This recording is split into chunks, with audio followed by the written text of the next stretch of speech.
Bismillahirrahmanirrahim. Assalamualaikum warahmatullahi wabarakatuh. Alhamdulillahi rabbil alamin. Wabihi nasta'inu ala umuri dunya waddin. Wa sallallahu ala nabiyyina wa sayyidina Muhammadin wa ala alihi wa sahbihi ajma'in. Amma ba'd.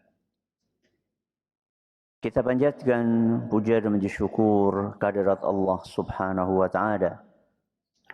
Pada kesempatan malam yang berbahagia kali ini tanggal 11 Rabiul Tsani 1445 Hijriah atau yang bertepatan dengan tanggal 25 Oktober 2023.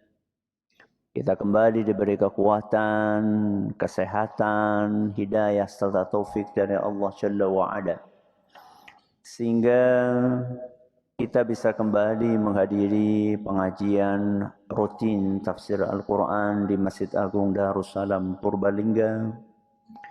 Kita berharap semoga Allah Azza wa Jalla berkenan untuk melimpahkan kepada kita semuanya ilmu yang bermanfaat, sehingga bisa kita amalkan sebagai bekal untuk menghadap kepada Allah Jalla wa'ala. Allahumma amin. Salawat dan salam semoga senantiasa tercurahkan kepada junjungan kita Nabi Agung Muhammad sallallahu alaihi wasallam, kepada keluarganya, sahabatnya dan umatnya yang setia mengikuti tuntunannya hingga akhir nanti. Seperti biasanya sebelum kita mengawali pengajian malam hari ini, kita akan membaca surat yang mulia, sebagian dari surat Al-Mutaffifin. Semoga Allah Azza wa Jalla memberkahi majelis kita.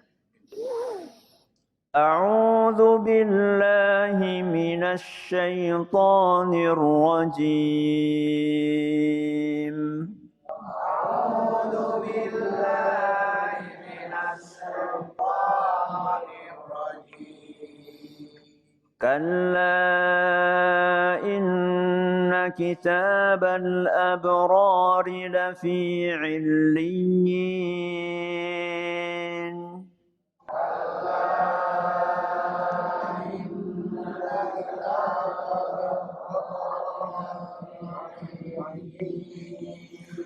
وما أدراك ما عليون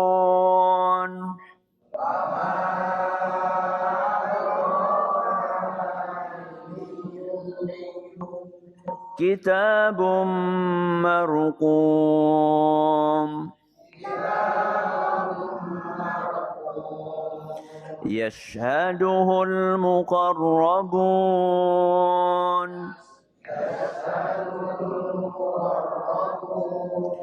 إن الأبرار لفي نعيم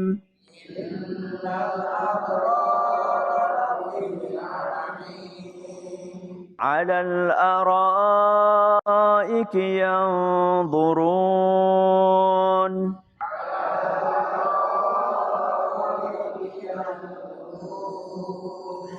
تعرف في وجوههم نضرة النعيم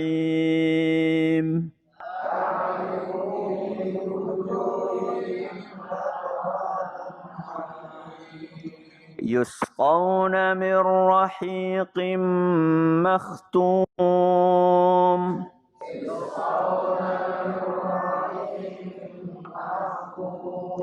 ختامه مسك وفي ذلك فليتنافس المتنافسون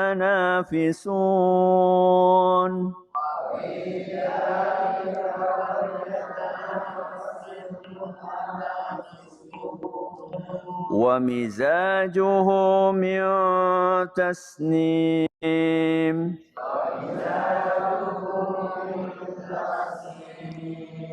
عينا يشرب بها المقربون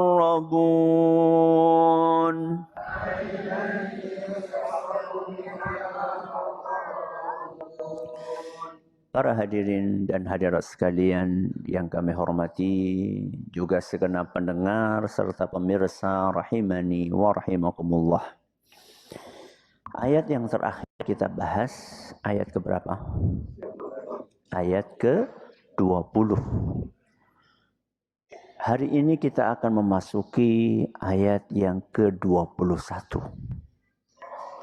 Ayat ke-21 ini masih menjelaskan tentang keistimewaan kaum mukminin al-abrar, orang-orang yang istimewa, orang-orang yang baik.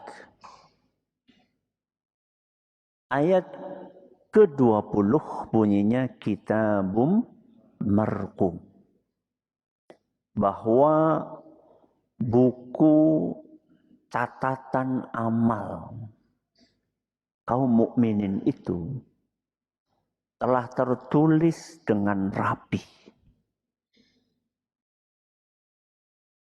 Kemudian disebutkan di dalam ayat ini, ayat ke-21, bahwa buku tersebut yashhaduhul muqarrabun. Artinya, buku itu disaksikan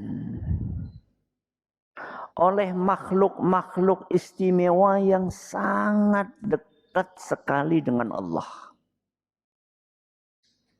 Kitab tersebut, buku catatan kaum mukminin itu disaksikan oleh makhluk-makhluk istimewa yang sangat dekat dengan Allah. Siapa makhluk-makhluk itu?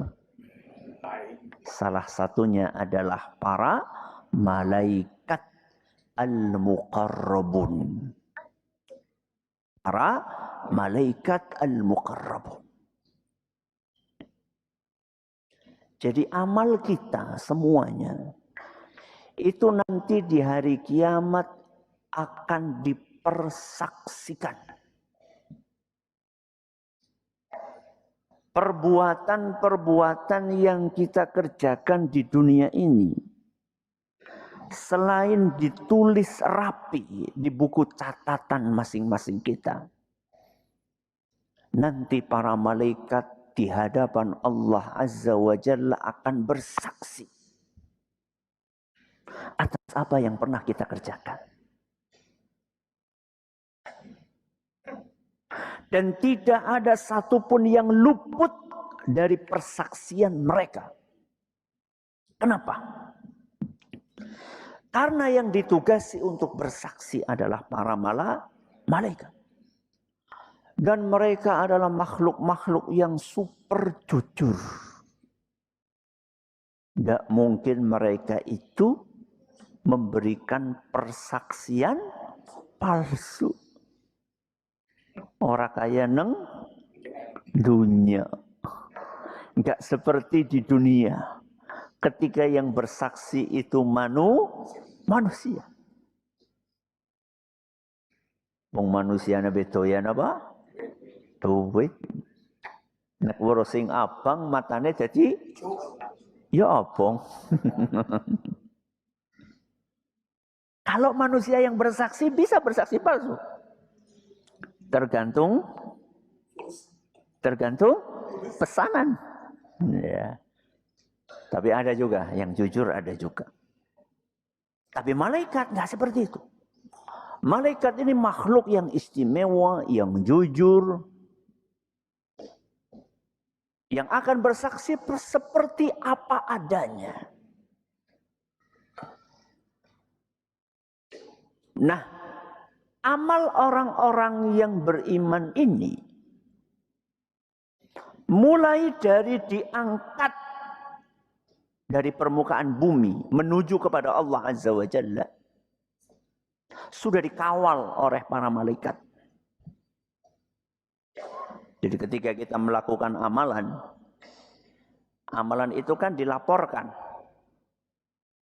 Dilaporkan kepada siapa? Kepada Allah Azza wa Jalla. Amalan itu kita kerjakan di dunia, dilaporkan oleh malaikat, menuju kepada Allah Subhanahu wa taala. Dan tentunya akan melewati beberapa lapis langit supaya bisa sampai kepada siapa? Kepada Allah. Karena Allah berada di atas arsy. Sedangkan arsy itu adalah makhluk yang paling tinggi.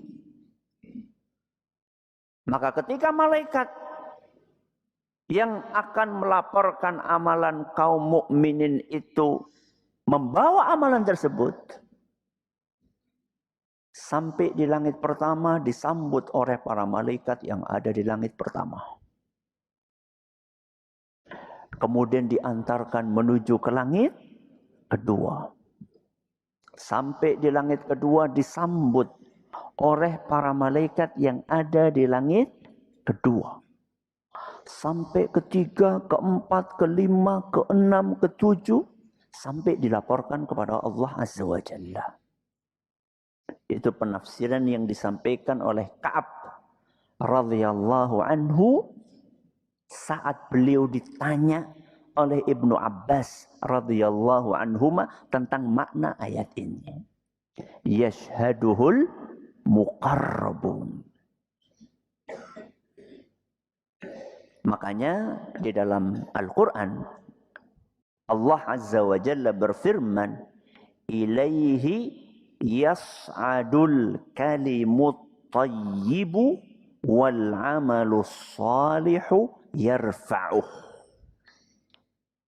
Dalam surat Fatir ayat 10. Ilaihi yas'adul kalimut tayyib. Ucapan-ucapan baik yang diucapkan oleh kaum mukminin akan naik kepada Allah Azza wa Jalla. Ucapan-ucapan baik ini kenapa? Kenapa ucapan baik? Zikir. Subhanallah, alhamdulillah, wa la ilaha illallah, Allahu akbar. Apalagi selain zikir? Baca Al-Quran akan naik kepada Allah Azza wa Jalla. Apalagi ucapan yang baik selain zikir, baca Quran, apalagi? Doa, betul. Doa-doa yang kita panjatkan, Allahumma gfirli wa liwalidayya warhamhuma kama rabbayani shaghira. Rabbana atina fid dunya hasanah wa fil akhirati hasanah wa qina adzabannar. Doa. Nasihat yang kita sampaikan kepada orang lain. Nasihat bapak kepada anaknya. Nasihat suami kepada istrinya. Nasihat istri kepada suaminya. Nasihat anak kepada bapak dan ibunya. Boleh? Boleh? Boleh. Pak, kok minumnya pakai tangan kiri? Boleh enggak anak mengingatkan bapaknya? Boleh. Nah, jangan diingatkan kayak gitu pripun? Gimana? Matur nuwun apa? Bocah wingi sore ngerti apa? Yang mana coba? Hah? Matur nuwun, jazakallah khairan, sudah diingatkan. Ya.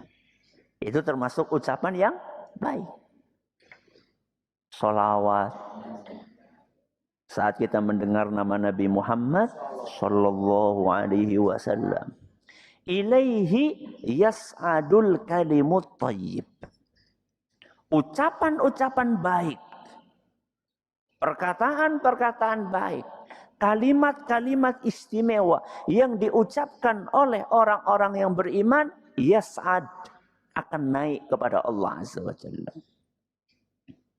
Tapi ada syaratnya. Apa kata Allah Subhanahu wa taala?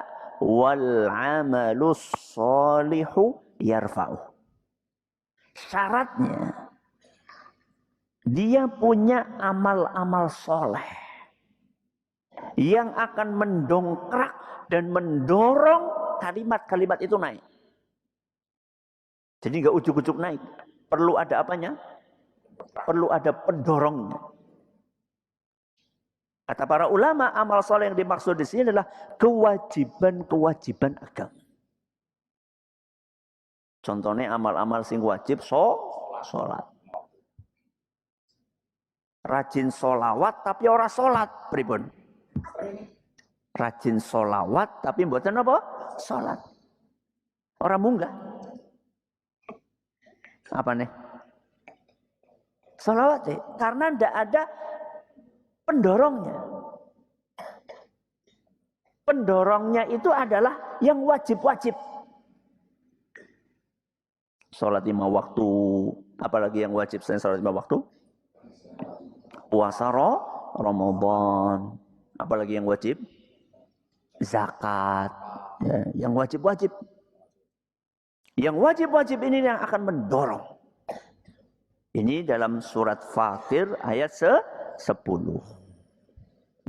Jadi yashhaduhul muqarrabun. Ya. Itu bermakna kitabnya, kitab catatannya dipersaksikan oleh makhluk-makhluk istimewa. Dan juga bermakna amalan-amalan yang dilakukan oleh orang yang beriman ini disaksikan oleh para malaikat ketika dilaporkan kepada siapa? Kepada Allah Azza wa Jalla. Kenapa kok para malaikat itu menjadi saksi atas isi buku catatan orang-orang yang soleh tadi?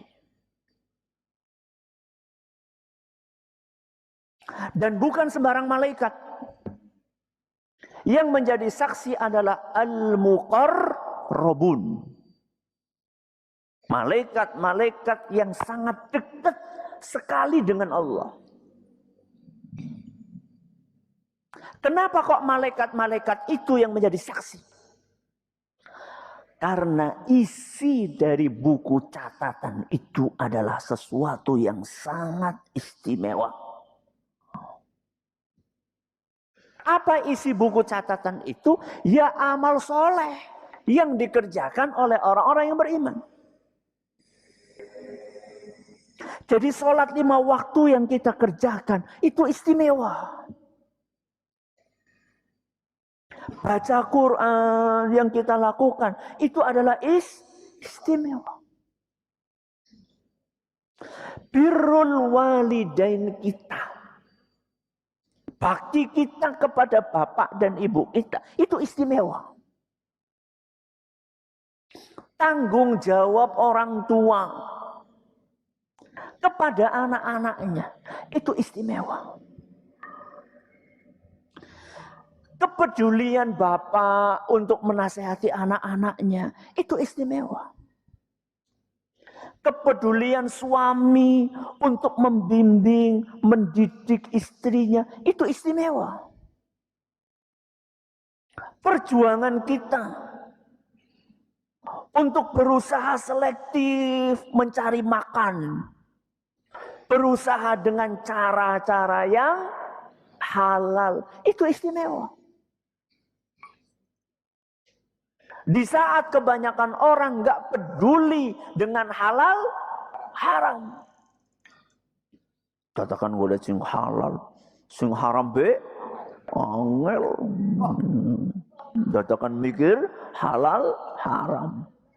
Di saat kebanyakan orang nggak peduli dengan halal dan haram, kemudian ada seorang mukmin yang berusaha sekuat tenaga menjaga apa yang akan masuk ke perutnya dan apa yang akan masuk ke perut istri dan anak-anaknya.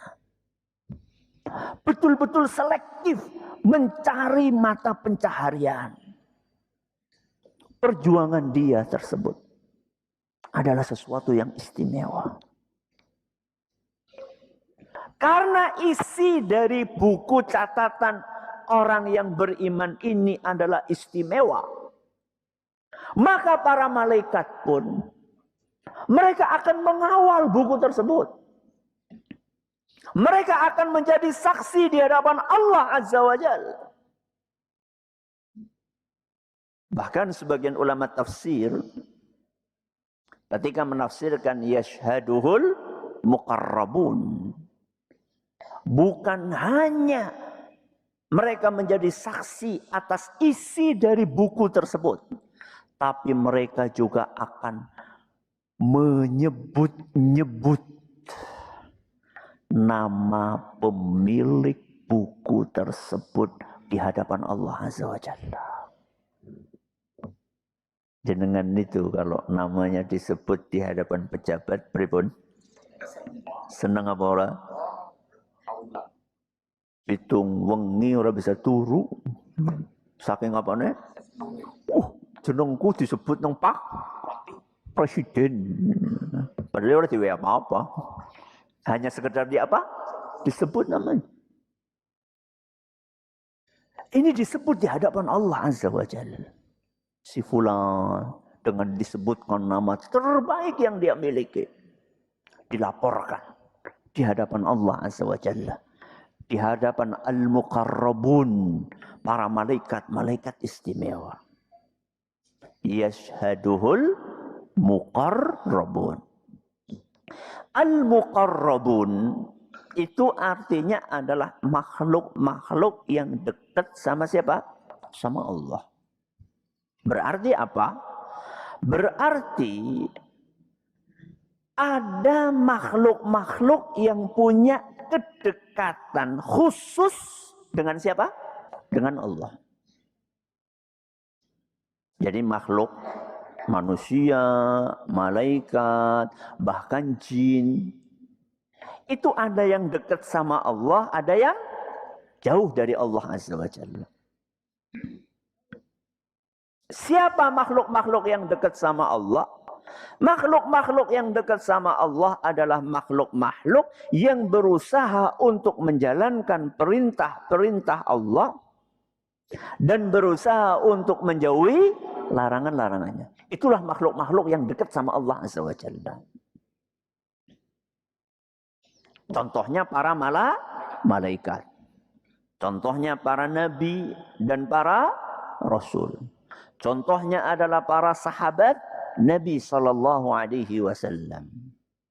Contohnya adalah para orang-orang saleh, para wali, kekasihnya Allah Azza wa Jalla. Mereka adalah makhluk-makhluk yang dekat sama Allah Azza wa Jalla. Dan kedekatan mereka dengan Allah Azza wa Jalla itu menguntungkan. Apa keuntungannya? Orang-orang yang punya kedekatan khusus sama Allah, mereka akan mendapatkan bimbingan dari Allah Azza wa Jalla. Kuntu sam'ahu alladhi yasma'u bih, wa basarahu alladhi yubsiru bih. Kata Allah Azza wa Jalla, aku akan bimbing telinganya, aku akan bimbing matanya, aku akan bimbing mulutnya, aku akan bimbing tangannya, aku akan bimbing kakinya. Sehingga anggota-anggota tubuh tersebut karena mendapatkan bimbingan dari Allah, yang dilakukan oleh anggota-anggota tubuh itu adalah hal-hal yang diridhoi sama Allah Azza wa Jalla. Makanya yang dilihat, yang halal apa yang haram? Yang halal apa yang haram? Yang halal. Maka yang dilihat istrinya atau istri orang lain? Hah? Istrinya lah, yang halal. Sing halal lanang golek sing haram. Ya, tapi kan bojoku ora bening Ustaz. Loh, jenengan ora bening. Dibimbing sama Allah Azza wa Jalla. Matanya dibimbing sama Allah. Sehingga bisa saja Cara Allah Azza wa Jalla membimbing orang itu dengan hal yang mungkin kadang-kadang menyakitkan. Contohnya Ustaz, ada yang bening-bening lewat. Ya bening orangnya. Ada yang bening-bening lewat, ya kelilipan. Apa? Kelilipan. Akhirnya nggak bisa jelalatan. Itu bimbingan dari Allah atau bukan?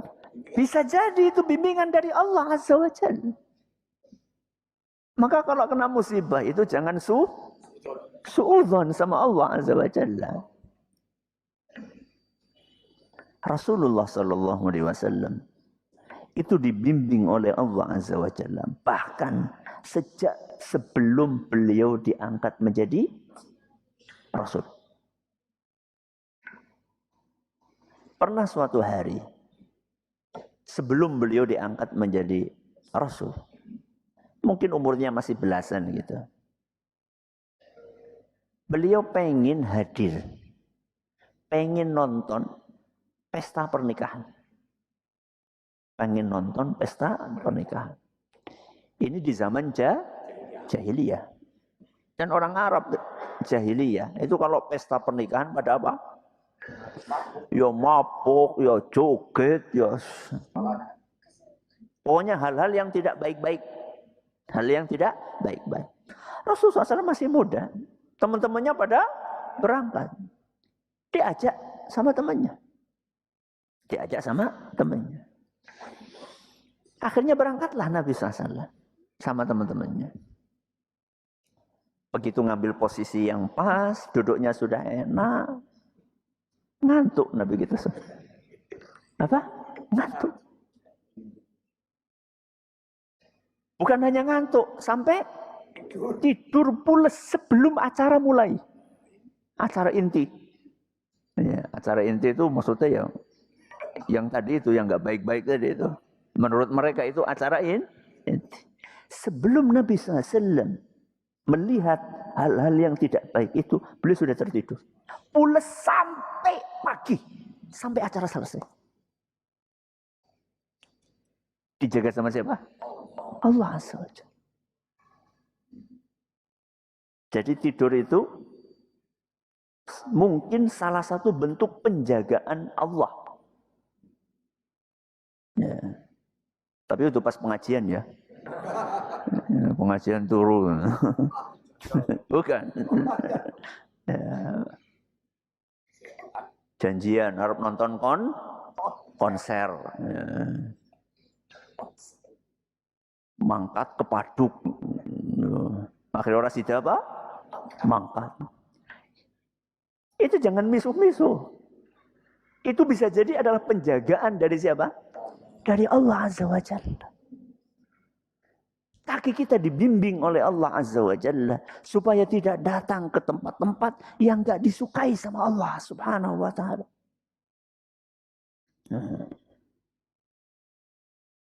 Harusnya belok kiri, salah belok apa? Kanan. Kudune nonton ebek, akhirnya malah belok kanan mengdi pengajian. Ya lagi ngalamun naik motornya ya. Harusnya ke kiri malah kemana? Ke kanan. Loh, jadi wis kutul masjid. Sudah, itu berarti bimbingan dari siapa? Dari Allah Azza wa Jalla. Jadi orang-orang yang punya hubungan dekat sama Allah, mereka akan mendapatkan bimbingan dari Allah Azza wa Jalla. Mereka akan dijaga oleh Allah Subhanahu wa taala. Mereka akan diberi taufik oleh Allah Azza wa Jalla. Ketika akan memilih sesuatu, maka dia akan dibimbing sama Allah Azza wa Jalla untuk mendapatkan pilihan yang terbaik. Kehidupan kita itu enggak lepas dari memilih. Memilih pekerjaan, memilih pasangan, ya, memilih guru ngaji, ya, memilih sekolah, memilih bisnis. Kita tuh dalam keseharian enggak lepas dari yang namanya memilih. Dan kadang-kadang pilihan kita benar, kadang-kadang pilihan kita salah. Bagaimana supaya pilihan-pilihan tersebut pas? Sehingga kita tidak terjerumus kepada pilihan yang salah. Kita butuh bimbingan dari Allah Azza wa Jalla. Allah Azza wa Jalla kepada orang-orang yang dekat dengan dia akan memberikan bimbingan-bimbingan tersebut. Ketika dia akan memilih pasangan sama Allah Azza wa Jalla, dituntun sehingga bisa menemukan pasangan yang baik. Yang akan mendukung ibadahnya kepada Allah Azza wa Jalla. Yang satu visi dan satu misi. Sama-sama pengen mengejar surganya Allah Azza wa Jalla. Ketika akan memilih pekerjaan, akan dituntun sama Allah Azza wa Jalla sehingga mendatangkan, sehingga sampai kepada pekerjaan yang mendatangkan keberkahan untuk kehidupannya. Ketika dia akan memilih bisnis, maka sama Allah Azza wa Jalla dibimbing sehingga dia akan mendapatkan bisnis yang mendatangkan hasil dan keuntungan yang diberkahi sama Allah Azza wa Jalla. Maka orang-orang yang beriman, yang dekat sama Allah Azza wa Jalla, mereka akan mendapatkan bimbingan, perlindungan, pertolongan, taufik, hidayah dari Allah Subhanahu wa Ta'ala. Bagaimana supaya kita termasuk golongan tersebut? Ada dalam surat Al-Maidah ayat 35. Surat apa? Al-Maidah ayat 35. Ya ayyuhalladzina amanu taqullah wabtaghu ilaihil wasilah. Wahai orang-orang yang beriman, bertakwalah kepada Allah dan carilah jalan yang mendekatkan kalian kepada Allah. Apa jalan tersebut? Taqarrabu ilaihi bita'atihi wal amali bima yurdih.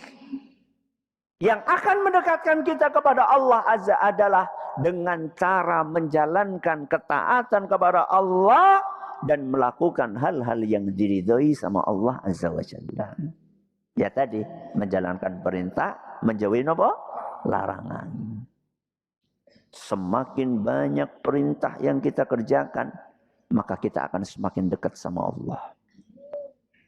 Semakin banyak larangan yang kita tinggalkan, juga kita akan semakin dekat kepada Allah.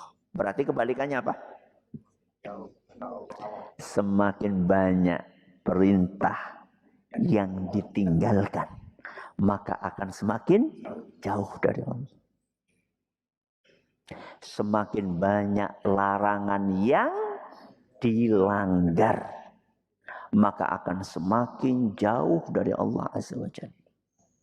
Na'udzubillahi min dzalik. Jadi yashhaduhul muqarrabun itu artinya adalah disaksikan oleh para malaikat-malaikat yang dekat sekali dengan siapa? Dengan Allah Azza wa Jalla. Karena keistimewaan buku catatan amal tersebut, isinya dan orang-orang yang melakukannya. Mudah-mudahan bermanfaat bagi kita semuanya. Masih sisa ada 5 menitan. Tadi sudah diumumkan sambil menunggu waktu azan. Silakan kalau ada pertanyaan bisa disampaikan. Monggo. Assalamualaikum warahmatullahi wabarakatuh. Nama saya mungkin Ustaz asing lagi. Terus saya maksudnya. Jadi begini, pertanyaannya, pada dewasa ini kan kita kan, ya manusia ini kan penuh dengan keajaiban, keanehan untuk diri kan. Jadi supaya tidak kelihatan aneh, terutama saya sering dijuluki itu gemblongnya danau kulit. Dan ini bagaimana cara mengatasinya itu? Mungkin dananya kulit kayak manggo, jubah, dongrangan, kue, padahal nah, ya. Ini bagaimana ngatasinya itu loh? Baik, terima kasih atas pertanyaannya. Bagaimana cara mengatasi pandangan negatif orang lain kepada kita? Yang pertama, introspeksi diri. Apa yang pertama? Introspeksi diri. Mawas diri. Omongan orang kepada kita itu bisa baik, bisa buruk.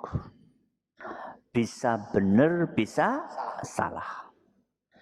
Kalau seandainya omongan itu benar, maka seharusnya kita berusaha berlapang dada untuk menerima masukan dan kritik tersebut. Kalau seandainya omongan itu enggak benar, alias fitnah, maka ya sing sabar. Sing apa? Sing sabar. Karena orang yang sabar itu akan mendapatkan pahala yang tidak terbatas dari Allah Azza wa Jalla. Innama yuwaffas sabiruna ajrahum bighairi hisab. Orang-orang yang bersabar itu akan mendapatkan pahala dari Allah tanpa hisab. Alias tanpa hitungan. Ya. Yang lain monggo. Ya, monggo. Assalamualaikum warahmatullahi wabarakatuh. Waalaikumsalam. Bisa kita kan punya adik, dia sudah diomongin sama orang tua suruh sholat, tapi adik kita tersebut nggak mau sholat. Apakah kita sebagai kakaknya wajib punya kewajiban buat ngomongin? Umurnya berapa? Umurnya SMP kelas 1. Apakah kita punya adik sudah disuruh sama orang tuanya untuk sholat dan tidak sholat? Apakah kita sebagai kakak punya kewajiban untuk mengingatkan? Iya, punya kewajiban. Kenapa demikian? Karena Rasulullah Sallallahu Alaihi Wasallam bersabda, "Man ra'a minkum mungkaran falyughayyirhu biyadihi." Barang siapa yang melihat perbuatan mungkar, hendaklah dia mengubah dengan tangannya. Kalau enggak bisa maka dengan lisannya. Kalau enggak bisa maka dengan hatinya. Dan itu adalah level keimanan yang paling lemah. Enggak sholat. Padahal sudah umur 1 SMP. Sudah balik atau belum? Sudah. Sekarang anak balik umur berapa? SD kelas 6 sudah pada balik. Berarti SMP sudah balik. Enggak sholat. Anak sudah balik enggak sholat. Itu perbuatan mungkar atau bukan? Perbuatan mungkar. Maka kewajiban kita yang melihatnya mengingatkan. Apalagi itu adalah saudara kandung kita. Lebih wajib lagi. Wong kalau kita ngelihat orang lain, bukan saudara kita, melakukan kemungkaran saja kita wajib untuk mengingatkan. Apalagi itu adalah saudara kandung kita. Tapi, usahakan mengingatkan dengan cara yang baik. Dengan cara yang baik. Dengan kalimat-kalimat, dengan nasihat-nasihat yang dipilih kata-katanya. Sehingga adik itu bisa menerima. Sambil didoakan, mudah-mudahan dapat hidayah. Ini yang bisa kita pelajari pada kesempatan kali ini. Mudah-mudahan bermanfaat bagi kita semuanya.